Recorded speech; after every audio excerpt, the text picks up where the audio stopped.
वित्त मंत्री निर्मला सीतारमण ने सोमवार को लोकसभा में वित्त वर्ष 2021-22 का बजट पेश किया। इस दौरान उन्होंने बताया कि इस बार का बजट प्रस्ताव 6 पिलर्स पर आधारित है। वित्त मंत्री ने हेल्थ, इंफ्रास्ट्रक्चर, समावेशी विकास, human capital, research and development और मिनिमम गवर्नमेंट मैक्सिमम गवर्नेंस को इस बार के बजट का 6 स्तंभ बताया। सीतारमण ने भाषण की शुरुआत करते हुए कहा, ये बजट ऐसी परिस्थितियों में तैयार किया गया है जो पूर्व में कभी नहीं थी। 2020 में हमने कोविड-19 के साथ क्या क्या सहन किया, उसका कोई उदाहरण नहीं। सरकार ने पेट्रोल पर 2.5 रुपए और डीजल पर 4 रुपए एग्री सेस का प्रस्ताव रखा।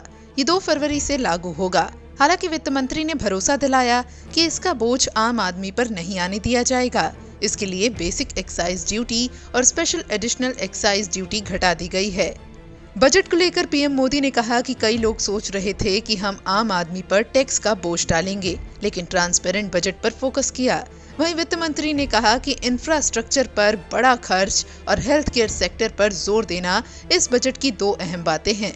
कोरोना संक्रमण के प्रबंधन और नियंत्रण के मद्देनजर ऐलान किया कि कोरोना की वैक्सीन के लिए 35,000 करोड़ रुपए अलॉट किए गए हैं। वित्त मंत्री ने संसद में कहा कि अगर जरूरत पड़ी तो और आवंटित किया जाएगा। इस दौरान वित्त मंत्री ने यह भी कहा कि साल 2021-22 के लिए स्वास्थ्य सेक्टर को 2.38 लाख रुपए आवंटित होंगे। ऐसे में स्वास्थ्य बजट पिछले साल के मुकाबले 135% बढ़ गया है। केंद्रीय वित्त मंत्री निर्मला सीतारमण के तीसरे बजट से नौकरी पेशा लोगों को मायूसी हाथ लगी है। केंद्रीय वित्त मंत्री निर्मला सीतारमण का ये बजट सैलरीड क्लास को निराश कर गया है। इस बजट में न तो कोई अतिरिक्त टैक्स छूट की घोषणा की गई है और न ही टैक्स स्लैब में कोई सुधार किया गया है। दरअसल मध्यम वर्ग कहें या सैलरीड क्लास, इनकी आय कम होती है लेकिन टैक्स का बोझ ज्यादा होता है।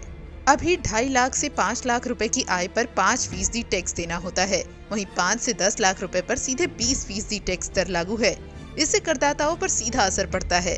5 से 10 लाख रुपए के लिए स्लैब को 20% से घटाकर 10% करने की मांग भी वित्त मंत्री से करदाता कर रहे थे, लेकिन सबको निराशा ही हाथ लगी। हालांकि वित्त मंत्री ने 75 से ज्यादा उम्र के सीनियर सिटीजन को ही इसमें राहत देते हुए उन्हें इनकम टैक्स रिटर्न फाइल करने से मुक्त कर दिया है।